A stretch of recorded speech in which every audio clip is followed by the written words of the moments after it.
What's good, Commanders fans? Another day talking about Brandon Aiyuk of the 49ers. So this just in, he did request a trade. This was per NFL Network. I want to say per Mike Garafolo. I think he was the first one to have this out. Yeah, Garafolo tweeted out, Brandon Aiyuk has officially requested a trade after an all-season of unsuccessful attempts to reach an extension. Despite a recent meeting, the Niners haven't been willing to engage in negotiations since May, so Aiyuk has respectfully asked out. Now, keep this in mind, a lot of people are tweeting out that Deebo Samuel did the same thing, but Deebo Samuel, when he requested a trade, it was early in the offseason. It was like April or May, something. So somebody else tweeted the dates out. So Deebo Samuel, he requested a trade. So he finally came to an agreement for a contract extension on July 31st, 2022. And Deebo Samuel, the day he requested a trade was April 20th, 2022. So that was around the draft. So that was way early in the process. That's the difference here. Another difference here is that they drafted a first-round receiver in Ricky Pearsall. They didn't do that when Deebo Samuel requested a trade. So there are some differences here. I know a lot of people are kind of, dismissing the trade request, which personally I'm not getting too hyped up about. Like my confidence level of us getting Aiyuk, just because he requested a trade today does not make it any higher than what it was when he posted the TikTok picture of our play, or the standing still picture of our play, or when he went on the pivot with Jayden Daniels, or when he was on FaceTime with Jayden Daniels saying that they don't want me. All those events, my confidence level of him coming here has really stayed the same. It's still at like 25, 30% coming right now. And then Adam Schefter tweeted out saying that, where's the tweet at? Adam Schefter tweeted out saying that in the past, the 49ers have had players. He said other teams that have reached out and spoken to San Francisco have been told that the 49ers have no intention of trading disgruntled wide receiver Brandon Aiyuk, who officially has requested a trade. 49ers open training camp next week. Now, we open up training camp July 24th. The first practice is July 24th. Players report to camp on July 18th, but the first full team practice on July 24th. So you want to figure out something before training camp. And then somebody else tweeted out the timeline of other players that have signed deals. George Kittle agreed to an extension August 13th. Fred Warner, July 21st. Deebo Samuel, July 31st. And Nick Bosa, September 6th. Deebo Samuel was the one that actually requested a trade. Robbie Gould requested a trade too. And I think with the 49ers, they've had guys request trades, and they eventually have finally made deals and made contracts happen with Deebo Samuel, Robbie Gould, players like that who have requested trades, and they have made a deal. Now, personally, and I want to talk to Jayden Daniels too. I may meet him in the future, who knows? But I think this is a message that he needs to hear, is that whatever Brandon Aiyuk says or does, like, I know he's best friends with him and whatnot, but he has to move smart. Please don't show Brandon Aiyuk. It's already too late, but he showed him the playbook. Don't show him any speeches in the locker room or anything like that, any conversations that he may have recorded or anything that he has a conversation with Dan Quinn or Adam Peters. Any internal conversations that should be kept private, he has to keep it to himself. I know he's best buddies with Brandon Aiyuk, taking selfies in the mirror, going to the mall and going on a Pivot podcast together and whatnot. They are best bros. They're best buddies. I get it, 2 peas in a pod, and I get that. But, Jayden Daniels is a rookie. He has to get his feet wet in the NFL. He needs to keep his eyes on the prize and no outside noise. No outside noise at all. We don't need anybody posting anything of anything that we have or whatever.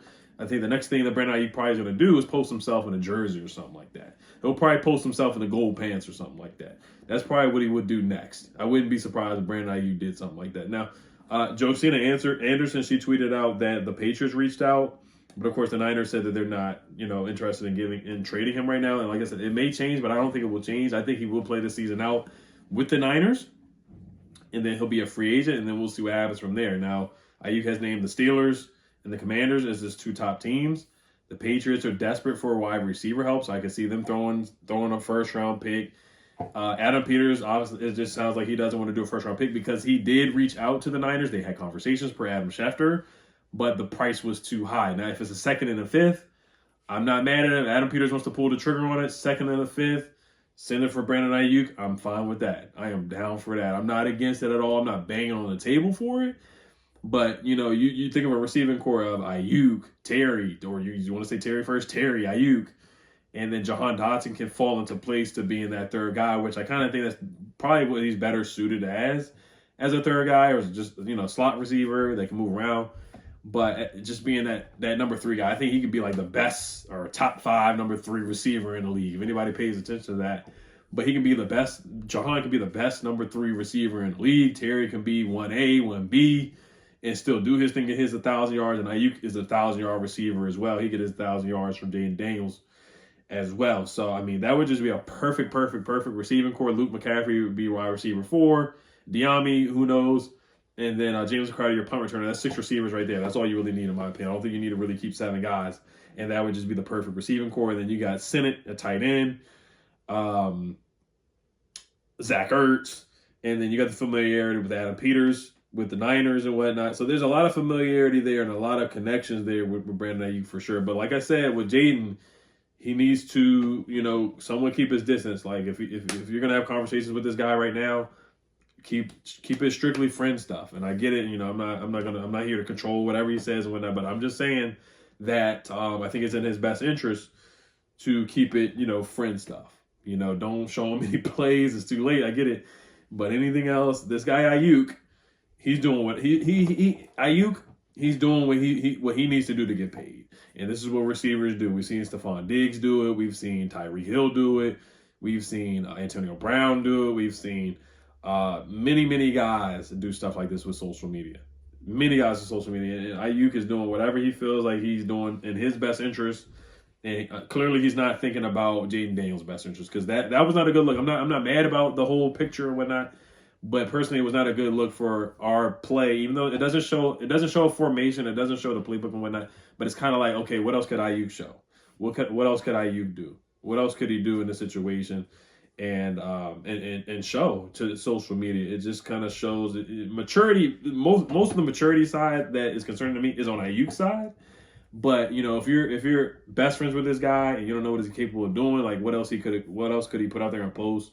It's like, hey, you just got to be careful. You got to be careful because showing plays, somebody else looking at the playbook and looking at film. I know it's just OTAs and minicamp, but you got to be careful with stuff like that. So, but yeah, just came on to talk about the situation. You guys let me know what you guys think about the situation. Do you think anything's going to happen? Personally, I don't think anything's going to happen at this moment, but you just never know. You never know. Deadlines make things happen, and training camp's about to start. So, but I would like to see Aiyuk on this team. I would love to see it. You look at the Eagles; they were aggressive. They got AJ Brown. The Bears were aggressive. They got their rookie quarterback help in DJ Moore and Keenan Allen. And then you look at the Texans. They traded for Stephon Diggs to help out CJ Stroud. So while you have your rookie quarterback on a good deal, this is the time to make moves and make things happen, make something shake. The Eagles did when Jalen Hurts was on a good deal. CJ Stroud's on a good deal. And who's the other team? The Bears got Caleb Williams on a rookie deal. So they're making moves, So let's see what Adam Peters decides to do. Like I said, I'm not banging on the table for it, but if they make the move, I'm for it for sure. All right, you guys, before we get out, just want to give a quick shout out to Prize Picks. Make sure you guys use my promo code REAL@Oliver. You get a 100% deposit match up to $100 for first-time users. I know it's not legal in the state of Maryland, but it is booming and moving in the state of Virginia for sure. So if you live in VA locally, there's a lot of states that it's in other than just Virginia. But just want to give you guys a couple picks right now. If you look at the NFL season picks, Terry McLaurin over 925 receiving yards. That's just a gimme, guys. I mean, he went over 1,000 receiving yards. Like, how many times in his career? Like, I think there's only one season that he did not go over 1,000 receiving yards, and that was his rookie year. So 2023 he had 1,002. 2022 he had 1,191. 2021 he had 1,053 receiving yards, and then 2020 he had 1,118 receiving yards. So 4 years in a row he's had 1,000 receiving yards, and he missed some time in 2023 as well. So, and Eric Bieniemy just was the play calling was a little iffy and suspect for sure. So I think that's just a gimme. And then the other pick that I have for tonight is Alex Sarr going under 14.5 points against the Blazers. He's going up against Donovan Clingan.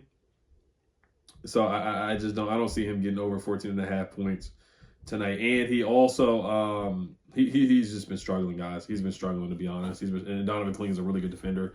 So I got the under on Alex Sarr for the summer league for the Wizards. And then other picks for the season, guys. You look at Austin Eckler.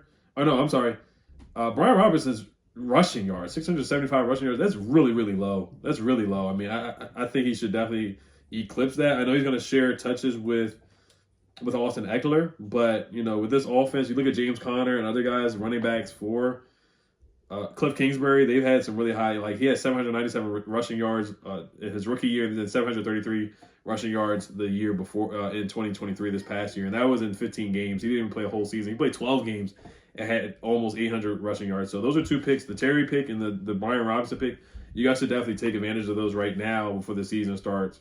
You can only pick them before the season starts anyway. But those are the 2 picks that I got on Prize Picks for sure. And then the Alex Sart under on points tonight. All right, guys. You guys let me know what you guys think. Hell's Commanders. Peace.